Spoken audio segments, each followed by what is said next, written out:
So when creating a construction schedule, there's a lot of components that come into place. You have to factor in when your materials are going to come, what general contractors are coming what day, what part of the project you're going to be working on what day, and if there's weather or other issues that arise, how you're going to deal with them. So I've been researching online, and it looks like a lot of people use like softwares or stuff similar to Excel, where you can actually put everything onto a timesheet table. So this is an example of that. So like for this one right here, they have the basement, when they're gonna do the level 1, level 2. They talk about how long each part of the project's gonna take, how like this one's a little bit shorter, and you just wanna break everything down piece by piece to get everything as organized as possible. As you see, when I Google how to make a construction schedule, it's a lot of planning times and days of when things are going to get done. So it's important to plan beforehand and to have a backup plan to your plan when making a construction schedule. Hello, my name is Jesse Zelaya. Today we're in Woodbury, Minnesota, off on Southers Ridge and Hudson. This is J Corp. Companies, what they do is construction.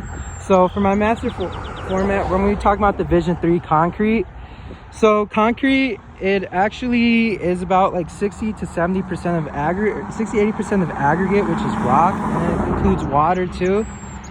And sometimes job sites have their own mixer on site, on deck, but oftentimes, you know, they order it from manufacturer, so the concrete's already mixed and then put into a truck. Or other times they put in the dry concrete in the truck and then they add water to the truck, and then they mix it up about 70 to 100 revolutions really fast, so it gets mixed up in the truck, and then the truck slows down, and then it'll, so that it doesn't get over mixed. But here, these are cast in place concrete. So the way cast in place concrete works is that you put one wall on one side and another wall on the other side, and then you grab a concrete pump and pour right down the middle of the two walls. You have to do it in layers of about 6 to 20 inches. And then once that layer is done, you consolidate it.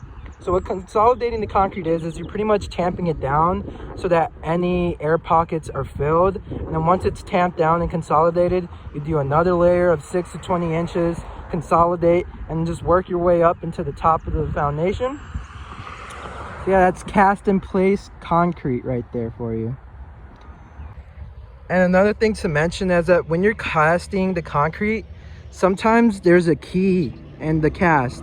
And what a key is, it's a little pocket made inside at the bottom. So when you pour the concrete, the little pocket fills up kind of like a key. And it leads for a much stronger integrity of the structure when you're building upwards. So to further explain what a key is, I have a picture of it right here. So the key, like I said, it's a little pocket so that the concrete, when you're pouring, kind of locks into the foundation down here, and it's a lot sturdier. So I moved around the job site a little bit. I'm not sure if you could see, but right here, these are the precast right here. So what they do is they put all the precast all up on one side of the wall and then another side of the wall, and then they lubricate it with the oil so that the concrete doesn't get stuck onto the walls. Here's a video of the way that they put the rebar up when they do cast in place. You can see how the rebar is shooting up for the wall, and oftentimes they put in at the corners, they have to put like sideways rebar and bend it in half, and then the rebar is usually tied in place with ties.